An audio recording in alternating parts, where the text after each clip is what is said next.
A very good morning to all. I hope you are well at home. As you know, we are discussing on our lesson 6th, that is combustion and flame. हम इस chapter में आपको combustion के बारे में हम discuss कर चुके हैं. Let's recall about the what is combustion. तो combustion के बारे में हमने बताया था आपको कि combustion एक प्रोसेस है. प्रोसेस क्या है? प्रोसेस कि इसके अंदर यदि हम किसी सब्सटेंस को हीटअप करते हैं और वो जलने लग जाता है तो ये जो प्रोसेस कहलाता है कंब्यूशन कहलाता है. अब आप देखते होंगे कि बहुत से सब्सटेंस हैं जो हीटअप करने पर जलते ही नहीं, तो क्या कंब्यूशन हुआ? नहीं, देयर इज नो कंब्यूशन. तो इसी आधार पर हमने सब्सटेंस को दो पार्ट्स में डिवाइड कर दिया था, दैट इज कंब्यूस्टेबल और नॉन कंब्यूस्टेबल सब्सटेंस. तो ये जो कंब्यूस्टेबल और नॉन कंब्यूस्टेबल सब्सटेंस हैं, अब ये एक जो जल जाता है कंब्यूस्टेबल कहलाता है, जो नहीं जल पाता वो नॉन कंब्यूस्टेबल सब्सटेंस है. अब बात आती है ये जो जलने वाले सब्सटेंस है, दैट इज कंब्यूस्टेबल सब्सटेंस. अब ये क्या प्रोडक्ट बनाते हैं, क्या क्या प्रोडक्ट बनते हैं? तो जनरली हमने इसमें बात की थी कि मेन जो जलने वाली चीज़ें हैं वो दो ही होती हैं इसमें, कार्बन और हाइड्रोजन. जो कार्बन है वो जलने के बाद क्या करता है? कार्बन डाइऑक्साइड प्रोड्यूस कर देता है और हाइड्रोजन जो है वो वाटर वेपर्स प्रोड्यूस करती है. तो इस प्रकार से ये एक प्रोसेस कंप्लीट हो जाता है जिसके अंदर कार्बन डाइऑक्साइड और water vapour plus energy release होती है, दैट आर द प्रोडक्ट. और अगर वो कंब्यूशन पूरी ऑक्सीजन मिल जाती है तो कंप्लीट कहलाएगा. यदि ऑक्सीजन उसको प्रॉपर नहीं मिलती तो क्या कहलाएगा? इनकम्प्लीट कंब्यूशन कहलाएगा. अब बात हमने इसके बाद बात की थी कि कंब्यूशन जो है उसके लिए कुछ कंडीशंस होती हैं. हमने एक्टिविटी भी आपको इसके सिलसिले में करके बताई थी. तो उसमें क्या है कि कुछ कंडीशंस होती हैं. हमने कंडीशंस क्या क्या बताई थी? एक तो स्पोर्टर यानी कि कंब्यूस्टेबल सब्सटेंस. क्या होना चाहिए? कंब्यूस्टेबल सब्सटेंस यानी कि जलने लायक सब्सटेंस होगा तो ही तो जलेगा, अगर नहीं होगा तो नहीं जलेगा. कंब्यूशन टेक्स प्लेस जब भी होगा जब कंब्यूस्टेबल सब्सटेंस होगा. दूसरा हमने बात की थी उसका स्पोर्टर होना चाहिए. कंब्यूस्टेबल सब्सटेंस जब भी जलेगा जब उसको उसका स्पोर्टर मिलेगा. उस स्पोर्टर का हमने क्या नाम दिया था? That is oxygen. और उसके बाद हमने बात की थी कि उसको क्या चाहिए, और थर्ड चीज चाहिए. थर्ड चीज क्या चाहिए? उसको एक टेम्परेचर चाहिए, एक पर्टिकुलर मिनिमम टेम्परेचर चाहिए, that is known as ignition temperature. तो इस प्रकार से ये जब तीनों चीजें मिलती हैं, क्या? कंब्यूस्टेबल सब्सटेंस, उसका स्पॉटर दैट इज ऑक्सीजन, और तीसरा क्या है? हीट यानी कि उसको इग्निशन टेम्परेचर. यदि तीनों चीजें मिल गई तो कंब्यूशन टेक्स प्लेस होगा, यानी कि कंब्यूशन होगा. हम इसमें आगे बात कर रहे थे दैट इज इग्निशन टेम्परेचर. तो इग्निशन टेम्परेचर जो हमने लास्ट में डिस्कस किया था उसमें हम आगे चलते हैं. तो आपको हमने एक एक्टिविटी के थ्रू भी बताया था कि भाई हम एक पेपर को जलाएं, हम एक कोल को जलाएं, हम वुड को जलाएं और हम गैस को सीएनजी या एलपीजी को जलाएं. तो आपने देखा होगा कि पेपर और सीएनजी जो होती है या एलपीजी जो होती है तुरंत जल जाती है, और जो पेपर है वो भी जैसे हम फ्लेम के पास लाएंगे उसको जलने लग जाएगा. और इसी प्रकार पेट्रोल, इसी प्रकार से जो इनका और जो सब्सटेंस हैं वो बहुत जल्दी जलने लगते हैं. और कुछ सब्सटेंस हैं जो कि वुड है, कोल है या कोई और सब्सटेंस है, प्लास्टिक है, तो ये डीजल है, it will take more time to be combustible. तो उनको कंब्यूशन के लिए थोड़ा सा टेम्परेचर ज़्यादा चाहिए, और जिनको कम टेम्परेचर चाहिए उनको हमने एक स्पेशल नाम दिया, that is inflammable substance. Inflammable substances. क्या क्या एग्जाम्पल बताए हमने? That is paper,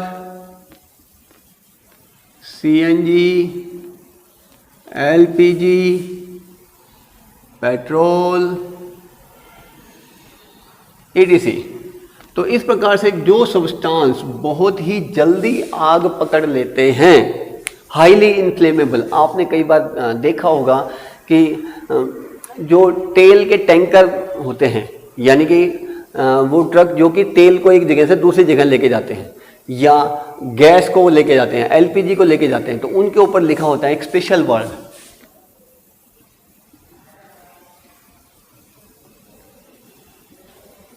highly inflammable.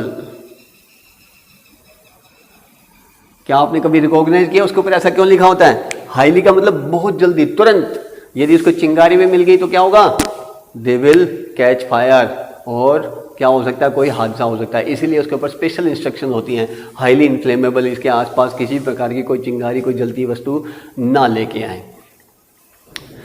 अब हम आगे बात करते हैं। अब हमारा नेक्स्ट टॉपिक है, दैट इज ये कंब्यूशन होता है, ये कितनी तरह का होता है? Types of combustion. Next topic है types of combustion. Types of combustion, यानी कि कंब्यूशन जो है वो कितनी तरह का होता है। यदि हम बात करें तो इट्स डिपेंड अपॉन कि कोई ऑब्जेक्ट जल्दी जलता है, कोई ऑब्जेक्ट बिना किसी एफर्ट्स के जलता है, और थर्ड ऐसा ऑब्जेक्ट जो कि अगर हम जलाएं तो वो एक बहुत ही साउंड प्रोड्यूस करता है, बड़ी मात्रा में हीट और लाइट प्रोड्यूस करता है। इस आधार पर हमने उसको 3 भागों में डिवाइड किया। फर्स्ट क्या है हमारा? That is rapid combustion.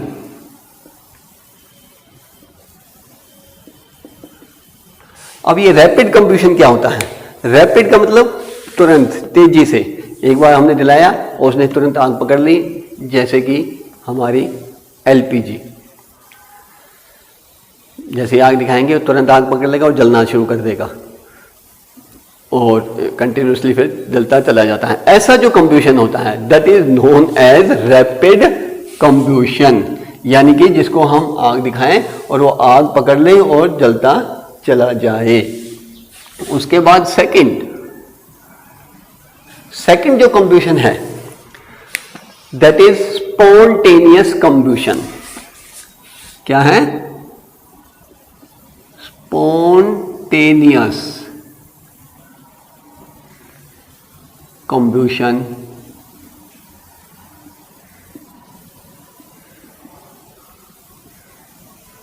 अब ये जो स्पॉन्टेनियस कंब्यूशन है, ये क्या होता है? ऐसा कंब्यूशन जिसको कि हमें कोई एक्स्ट्रा एफर्ट्स ना डालने पड़े। ऐसा कंब्यूशन जिसको कि हमें किसी एक्स्ट्रा एफर्ट्स की जरूरत ही ना हो, और वो यदि इन्वायरमेंट में भी यदि टेम्परेचर इंक्रीज हो गया तो वो तुरंत जलने लग जाता है। तो हम कह सकते हैं कि ऐसा कोई ऑब्जेक्ट जो कि बिना किसी के जलाए जलने लग जाए, ऐसा जो ऑब्जेक्ट है या ऐसा जो कंब्यूशन है वो क्या कहलाता है? स्पॉन्टेनियस कंब्यूशन कहलाता है। For example phosphorus.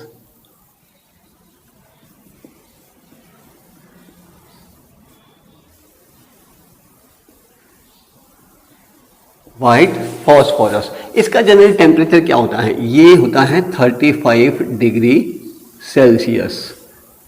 क्या है ये इसका ignition temperature.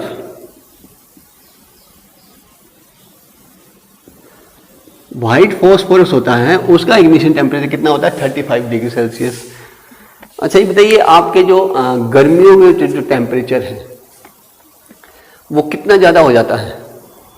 Do you know about that? It will increase up to 47 degree Celsius. जो डे का टेम्परेचर होता है वो 47 तक, कई कई जगह पे तो 47 डिग्री सेल्सियस तक चला जाता है। और ये सब्सटेंस है किस पे चलेगा? 35 डिग्री सेल्सियस पर। और यदि गर्मियों में टेम्परेचर इतना चला जाता है तो क्या ये तो क्या जलेगा? Yes, it will start burn automatically. हमें इसको कुछ करने की जरूरत नहीं है और ये सब्सटेंस क्या होगा? जलना शुरू कर देगा। तो ऐसा जो प्रोसेस है जिसमें हमने किसी को कुछ एक्स्ट्रा एफर्ट नहीं करे और वो सब्सटेंस जलने लग गया, इस प्रकार का जो कंब्यूशन है क्या कहलाएगा? स्पॉन्टेनियस कंब्यूशन। और ऐसा उनके साथ होता है जिसका इग्निशन टेम्परेचर बहुत ही कम होता है, वेरी लो होता है। उसके बाद आती है थर्ड टाइप, रैपिड यानी कि तुरंत जलने लग जाए। उसके बाद स्पॉन्टेनियस यानी कि उसको किसी एक्स्ट्रा एफर्ट्स की जरूरत ना हो। उसके बाद जो नेक्स्ट आता है that is explosion. Explosion explosion एक प्रकार का ऐसा कंब्यूशन जिसमें यदि हमने उसको हीट दी और वो तुरंत एक एक्सप्लोजन के साथ में ब्रस्ट हो जाता है और वो ब्रस्ट कर देता है। इस केस में क्या होता है, एक साउंड प्रोड्यूस होती है, लाइट एनर्जी निकलती है, हीट एनर्जी निकलती है और हाई मात्रा में, बहुत ज़्यादा मात्रा में गैस प्रोड्यूस होती है, जिसकी वजह से वो एक ब्रस्ट हो जाता है। जैसे कि हमने आपने देखा होगा, आपके जब दीपावली पे आप फायर क्रैकर वगैरह लेके आते हैं, उसको आप जैसे ही थोड़ी सी क्या देते हैं, चिंगारी देते हैं, एक इग्निशन टेम्परेचर देते हैं, तो वो तुरंत जलता है और धमाका एक आवाज़ करता है। इस प्रकार का जो कंब्यूशन होता है उसको हम बोलते हैं एक्सप्लोजन। क्या बोलते हैं? एक्सप्लोजन।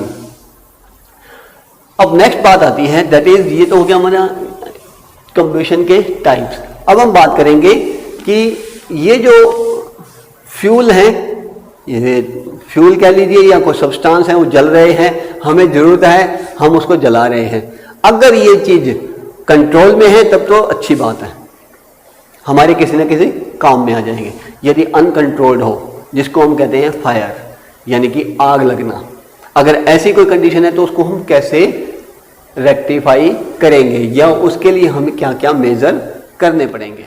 अब हमारा जो नया टॉपिक आता है, that is extinguishing A fire.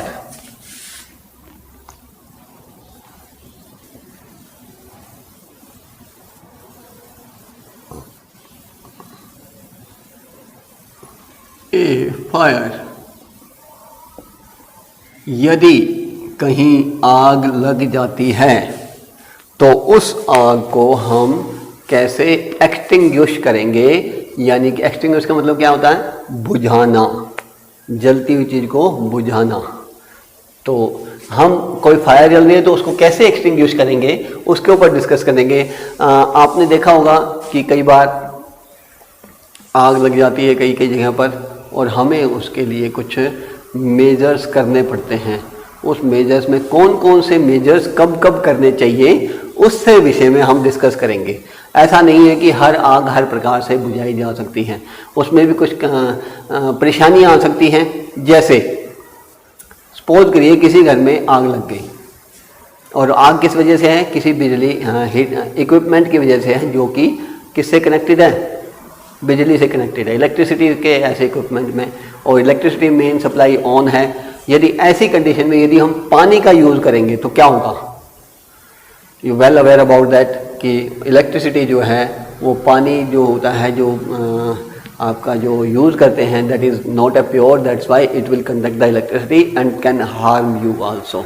तो इसी प्रकार अब क्या है कि हमें एक्सटिंग्विश तो करनी ही है फायर, उसके लिए हमें क्या क्या स्टेप्स यूज करने चाहिए या किस बात को ध्यान में रखकर हम क्या करना चाहिए, उसके ऊपर हम डिस्कस करेंगे। तो हम कौन कौन सा स्टेप अडॉप्ट कर सकते हैं? दैट इज फर्स्ट जो है, दैट इज रिमूविंग ऑफ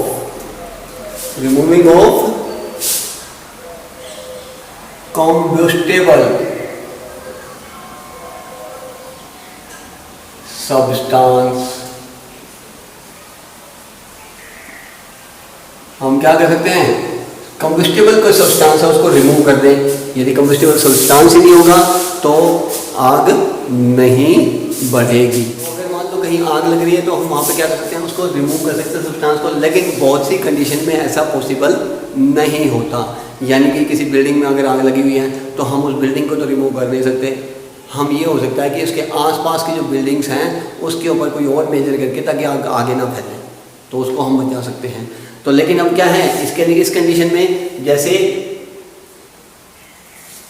हमने पिछली क्लास में पढ़ा था कि भी किसी एक सब्सटेंस को कंबशन, एक प्रोसेस है, इसको टेक प्लेस होने के लिए क्या क्या चीज़ें चाहिए? एक सब्सटेंस चाहिए जो कि कंबस्टिबल सब्सटेंस हो, दूसरा उसको एक्सपोर्टर चाहिए, तीसरा उसका इग्निशन टेम्परेचर। तो हम इसमें और दूसरा क्या कर सकते हैं? That is second one, cooling below the ignition temperature।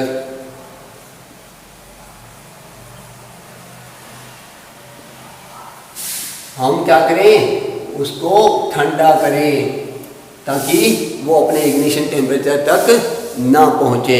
यदि कोई मटेरियल है जो कि क्या है, कंबस्टेबल है, और उसको हम क्या करें, यदि उसके ऊपर हम उसका टेम्परेचर जो है, जो उसका इग्निशन टेम्परेचर है, उससे उसको ज़्यादा ठंडा कर दें तो क्या होगा, वो अपने आप जलना बंद हो जाएगा। तो इसके लिए हम यूज़ करते हैं किसका, आपने देखा होगा बड़ा ही ईजी साधन है, दैट इज़ वाटर। हम पानी का यूज़ करते हैं और पानी का यूज़ करके क्या करते हैं, हम उसका इग्निशन टेम्परेचर को से नीचे उसको ठंडा कर देते हैं, या इग्निशन टेम्परेचर से ज़्यादा उसको ठंडा कर देते हैं, जिससे कि जो आग फैलनी जो है वो बंद हो जाती है। पहले हम क्या करते हैं, अपने उसके आसपास का जो है वो इग्निशन टेम्परेचर कम करते हैं, फिर धीरे धीरे हम उस बिल्डिंग का इग्निशन टेम्परेचर कम कर देते हैं, जिससे कि वो फैलती भी नहीं और उस बिल्डिंग की भी धीरे धीरे बुझ जाती है। तो इस प्रकार से हम वाटर का यूज़ करते हैं, जो कि बड़ा ही चीप है और इजीली अवेलेबल है। नेक्स्ट जो यूज़ होता है that is cutting of air supply.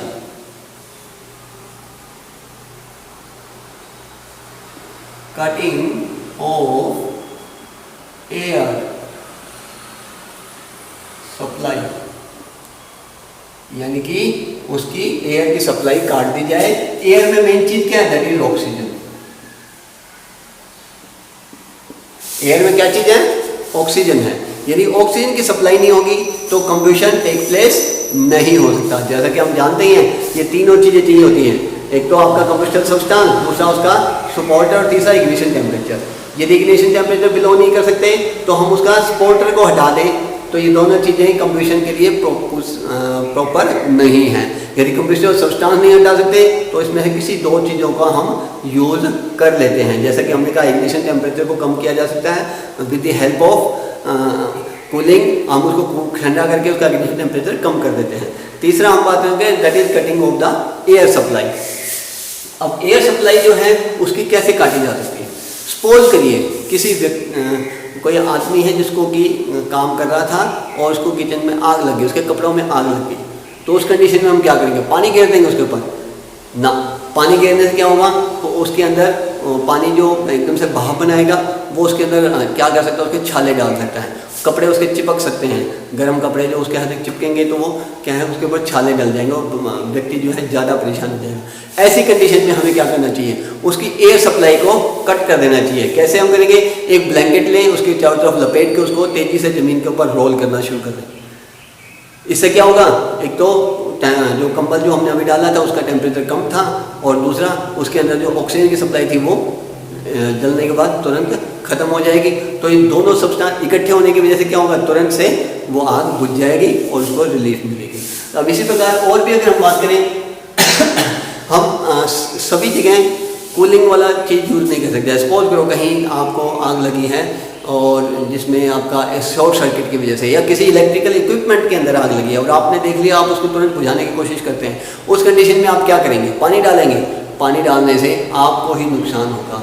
क्या, पानी डालने से हो सकता है वो इलेक्ट्रिसिटी हो उसके अंदर और वो आपको शॉक लगा दे और जिससे आपको भी नुकसान हो जाएगा। तो इस कंडीशन में हमें क्या करना है, उसके अंदर वहाँ पर हम कोशिश करेंगे क्या, अगर रेत मिल जाए तो रेत डाल के हम उसकी पावर जो ऑक्सीजन की सप्लाई है उसको काट देंगे और इक्विपमेंट जो है वो जलना, आग पकड़ना बंद कर देगा। अगर हम, या फिर हम दूसरा क्या करें, उसकी पहले तो हम इलेक्ट्रिसिटी सप्लाई को बंद करें। यदि किसी बिल्डिंग में आग लगती है जो कि किसकी वजह से, शॉर्ट सर्किट की वजह से, तो हमें सबसे पहले क्या काम करना पड़ेगा, उसकी इलेक्ट्रिसिटी की सप्लाई को काटना पड़ेगा, जिससे कि किसी को इलेक्ट्रिसिटी की वजह से हार्म ना हो सके। तो इस प्रकार से हम कंबस्टिबल सब्सटेंस रिमूव करके भी किसी आग को बुझा सकते हैं, कूलिंग करके भी हम किसी आग को बुझा सकते हैं, जैसे पानी हम यूज कर लेते हैं। तो तीसरा है कटिंग द एयर सप्लाई। तो इसकी वजह से हम किसी की एक फायर को हम बुझा सकते हैं। अब इसमें जो होता है, एक जो नई चीज़ आती है दैट इज उसकी ऑक्सीजन की सप्लाई को कैसे कट किया जाए। आपने देखा होगा आपके जो स्कूल हैं, कॉलेज हैं, बिल्डिंग्स वगैरह होती हैं, घरों में भी इवन आपके एक छोटा सा सिलेंडर आता है जो कि टंगा रहता है, इसके ऊपर फायर लिखा होता है और वो फायर के ऊपर इस प्रकार का कट का निशान मिलता है। तो ये किस लिए होते हैं, इसके अंदर एक स्पेशल प्रकार का मटेरियल होता है जो कि आपको आग से लड़ने में मदद करता है। अब क्या होता है इसके अंदर, हम उसके ऊपर डिस्कस करने वाले हैं। उससे पहले अब आइए एक छोटी सी और बात, आपने देखा होगा गाड़ियाँ हैं आपके पास, और उस गाड़ियों में एक छोटा सा सिलेंडर होता है जो कि आग को बुझाने के काम में आता है। अब ये कैसे आग को बुझाता है, जनरली हम क्या करते हैं, उसके अंदर एक हाई मात्रा में हाई प्रेशर के अंदर कार्बन डाइऑक्साइड भर देते हैं। कार्बन डाइऑक्साइड भर दी, जैसे हम उसका नोब दबाते हैं तुरंत कार्बन डाइऑक्साइड बाहर निकलती है। और कार्बन डाइऑक्साइड की क्या खासियत होती है ये थोड़ी सी हैवी गैस होती है। कैसी गैस होती है, हैवी गैस होती है। और ये क्या होती है, उस मटेरियल जहाँ जल रहा है वहाँ पर हमने इसको अच्छे से स्प्रे कर दिया तो क्या बना देगी, एक ब्लैंकेट सा बना देगी। ब्लैंकेट इन द सेंस एक कवर बना देगी, यानी कि जो चीज़ जल रही है और बाहर का जो एयर है उससे बीच में वो आ जाएगी, लेयर बना देगी। तो क्या होगा, ऑक्सीजन की सप्लाई जो है वो कट हो जाएगी, और कट हो जाएगी तो क्या है, तुरंत आग बुझने की गुंजाइश होती है। यदि कम जगह में आग लगी हुई तो हम इससे बड़ी इजीली बुझा लेते हैं। अब इसके बाद बात आती है नेक्स्ट जो होता है फायर एक्सटिंग्विशर, उसके ऊपर बात करते हैं। फायर एक्सटिंग्विशर की, फायर एक्सटिंग्विशर,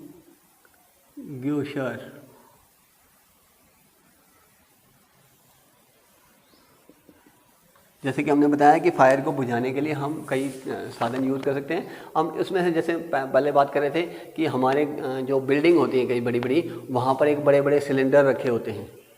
अब इन सिलेंडर के अंदर क्या चीज़ होती है, कैसे ये फायर से फाइट करते हैं, तो इसके बारे में जानेंगे। तो उसमें क्या होता है इसके अंदर, these are the soda acid fire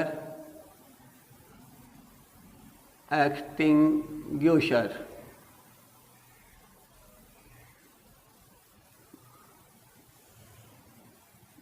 इनके अंदर क्या होता है, सोडा और एसिड मिलाया गया होता है जो कि फायर से लड़ने का काम करता है या फायर को बुझाने का काम करता है। हम इसमें यूज करते हैं sodium bicarbonate NaHCO3 plus H2SO4, that is an acid, that is an soda acid fire extinguisher. इसका रिजल्ट क्या होता है, ये जब रिएक्शन करते हैं तो क्या प्रोड्यूस करते हैं, they form sodium Na2SO4 plus CO2 plus H2O। अब हम इसको बैलेंस कर लेते हैं, दैट इज़ यहाँ पर 2 लगेगा और इस प्रकार से Na2SO4 बन गया, और इस प्रकार यहाँ 2 और ये 2, इस प्रकार से हमारी इक्वेशन जो है बैलेंस होगी। That is sodium bicarbonate, sodium bicarbonate जब सल्फ्यूरिक एसिड या H2SO4 के साथ रिएक्ट करता है, सल्फ्यूरिक एसिड, तो क्या बनाता है, सोडियम